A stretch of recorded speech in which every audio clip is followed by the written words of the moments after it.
রংপুরের গঙ্গাচড়ায় তিস্তার উপর নির্মিত শেখ হাসিনা সেতুর অন্তত 5টি স্থানে ফাটল দেখা দিয়েছে।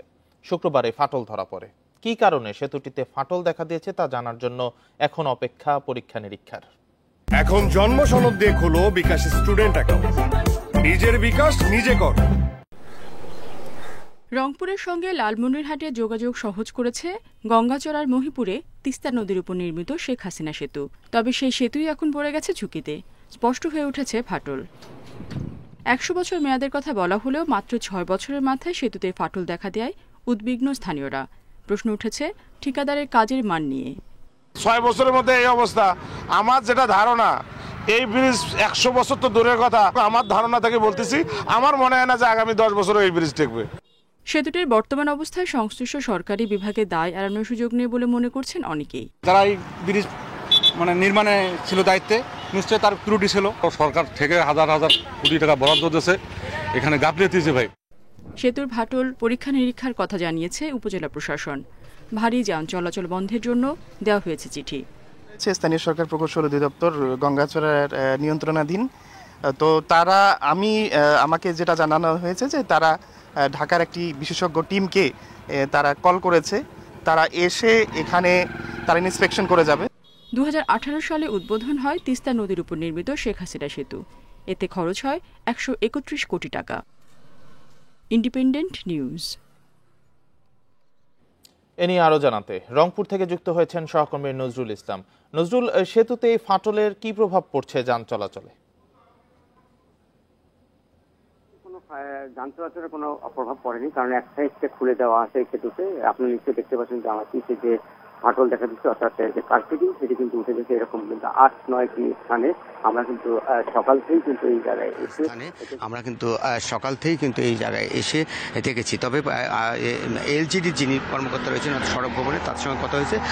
তিনি যেমনটি জানিয়েছেন যে এটি আসলে নির্মাণ করতে গেলে তাদের যে অর্থাৎ টেন্ডারের যে একটি বিষয় রয়েছে সেটি করা হচ্ছে, তারপরে হয়তো বা এই যে নির্মাণ কাজটি সেটি তারা পরিচালনা করবেন। তবে একটু আগে কিন্তু আমি রংপুরে যিনি জেলা প্রশাসক রয়েছেন তার সঙ্গে কথা হয়েছে। তিনি বলেছেন যে একটি কমিটি গঠন করা হয়েছে, কী কারণে আসলে এটার ফাটল কিংবা কার্পেটিং উঠে গেছে এটি আসলে তারা তদন্ত করে দেখছেন। একটি বিশেষজ্ঞ দলকেও তারা খবর দিয়েছেন, ঢাকা থেকে একটি বিশেষজ্ঞ দল চলে আসবেন, তারপরে আসলে দেখবেন যে কেন এটা হলো। তবে কিছু কিছু বিশেষজ্ঞ অর্থাৎ কিছু লোকজনের যে তথ্য অনুযায়ী তারা বলছেন যে বেশি গরমের কারণে এবং এই ব্রিজ দিয়ে পানি নিচে অর্থাৎ যেতে পারে না এবং পানি নামতে পারে না, এই কারণে কিন্তু ফাটল দেখা দিচ্ছে।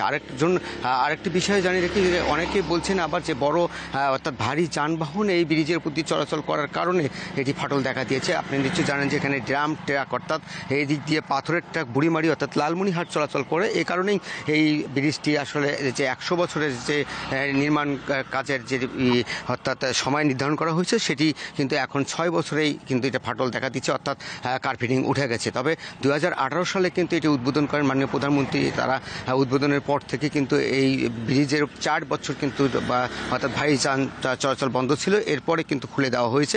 খুলে দেওয়ার পর থেকে কিন্তু এই ব্রিজটি কয়েক দফা আমরা দেখেছি যে ফাটল অর্থাৎ এই যে কার্পেটিং উঠে গেছে। তবে এবার বড় ধরনের কিন্তু কার্পেটিং উঠে গেছে। আপনি নিশ্চয়ই দেখতে পাচ্ছেন যে আমার যে সাইডে অর্থাৎ কলার কাজ দিয়ে কিন্তু অর্থাৎ লাল পতাকা দিয়ে কিন্তু আটকে রাখা হয়েছে, এরকম কিন্তু কয়েকটি স্থানে দেওয়া হয়েছে। তবে এখানকার স্থানীয়দের দাবি রয়েছে যদি এই ব্রিজটি ক্ষতিগ্রস্ত হয় লালমনির সাথে রংপুরের যোগাযোগ বন্ধ হয়ে যাবে, প্রায় 20 লাখের যে চলাফেরা সেটি কিন্তু বন্ধ হয়ে যাবে। এই ব্রিজটি যদি এখানে বন্ধ হয়ে যায় তাহলে তাদেরকে 3 ঘন্টা অর্থাৎ আরও বেশি সময় নিয়ে কিন্তু রংপুর এবং ঢাকা সহ বিভিন্ন জায়গায় যেতে হবে। তবে যেসব গাড়ি চলাচল করছে সেটি বন্ধের কিন্তু একটা নির্দেশনা দেওয়া হয়েছে, অর্থাৎ জেলা প্রশাসন পক্ষ থেকে আমরা দেখেছি সেই নির্দেশনার চিঠিও কিন্তু আমরা পেয়েছি। তারা বলছেন যে অর্থাৎ নিষেধাজ্ঞা দেওয়া হয়েছে যে তার গাড়িগুলো চলাচল করবে না। তবে আমরা সকাল থেকে দেখছি যে গাড়িগুলো কিন্তু চলাচল ঠিকই করছে, এটি কিন্তু বন্ধ করার কোনো ধরনের উদ্যোগ গ্রহণ করা হয়নি। আমরা অর্থাৎ কালীগঞ্জ অর্থাৎ লালমনিরহাটের কালীগঞ্জের উপজেলার যিনি নির্বাহী কর্মকর্তা তার সঙ্গে কথা হয়েছে। তিনি বলেছেন যে জেলা প্রশাসক এটি একটা নির্দেশনা দিয়েছেন যে এইসব যানবাহন চলাচল বন্ধ থাকবে এবং রংপুরে যে অর্থাৎ গঙ্গাচড়ার যিনি নির্বাহী কর্মকর্তা নাহিদ তামান্না তিনিও কিন্তু একই নির্দেশনার অর্থাৎ একটা চিঠি দিয়েছেন যে এই গাড়িগুলো বন্ধ থাকবে। কিন্তু এখন পর্যন্ত আমরা দেখেছি যে গাড়ি কিন্তু চলাচল করছে ভারী যানবাহন। তবে কবে নাগাদ এটি নির্মাণ কাজ শুরু হবে এটি কিন্তু এখন পর্যন্ত সুস্পষ্ট নয়। আমরা কিন্তু এখন পর্যন্ত কার সঙ্গে কথা বলতে জানতে পারিনি যে আসলে কবে নাগাদ এই ব্রিজটির সংস্কার কাজ কিংবা নির্মাণ কাজ শুরু করবেন। তবে যে এলজিডির যে তথ্য অনুযায়ী তারা বলছেন যে যদি কখনো এটার বরাদ্দ আসে তাহলে তারা এই কাজগুলো করে যাবে। এরকম করে কিন্তু কয়েকটি স্থানে আমরা দেখেছি যে গার্ডারেও ফাটল দেখা দিচ্ছে। আপনারা হয়তো নিশ্চয়ই দেখেছেন যে এই গার্ডারের ফাটলটা কিন্তু আসলে বড় ধরনের একটা বিষয় রয়েছে, কারণ এটি কিন্তু অর্থাৎ বেশি দিন থাকবে না এই ব্রিজটি যদি এটি নির্মাণ অতি দ্রুত না করা হয়। তিস্তার উপর নির্মিত শেখ হাসিনা সেতুতে ফাটল নিয়ে রংপুর থেকে জানাচ্ছিলেন সহকর্মী নজরুল ইসলাম।